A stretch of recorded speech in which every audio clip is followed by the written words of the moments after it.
Hello fellow crafters and paper artisans, it's Chandra with Stockton Stuff.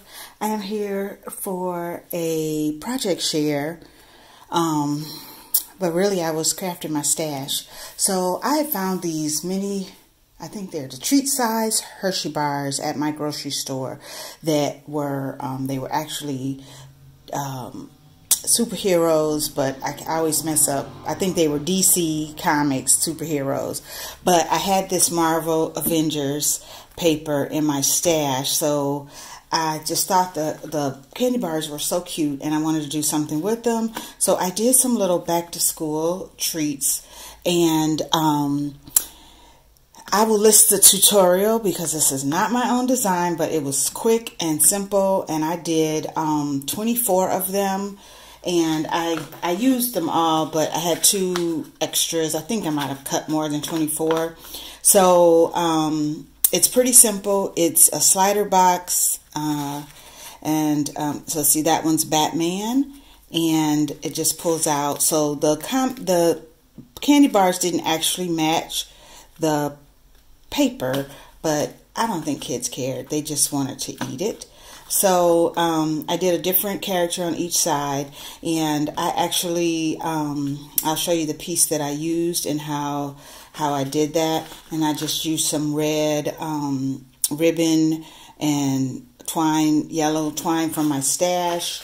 I didn't have any blue. I was going to try to go like with a red, white, and blue.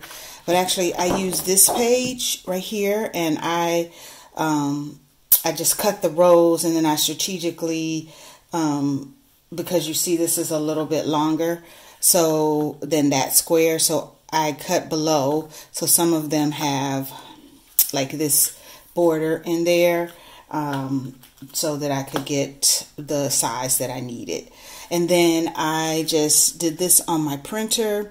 It says have a super school year, and I ran them in green, red, and blue, so in just some different colors. So you see there's a blue one there. And then I gave them out to some kiddos that I know. Actually, their parents work with me. And so I gave parents some treats for their kiddos from me. So I just wanted to share that really quick. Use something in my stash. I didn't have to buy anything except for the candy bars. They were 8 for $1 in, you know, in the treat size bag. I'm going to try my best to get videos up this month. As you can see, I broke my wrist, so I am in a splint. So I'm gonna, hopefully I can live up to my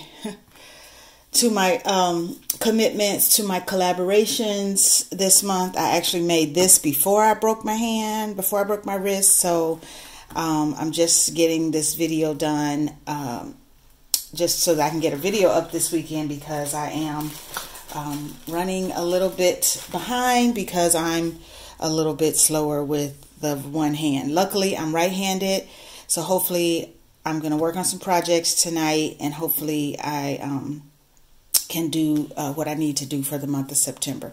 Thanks for watching.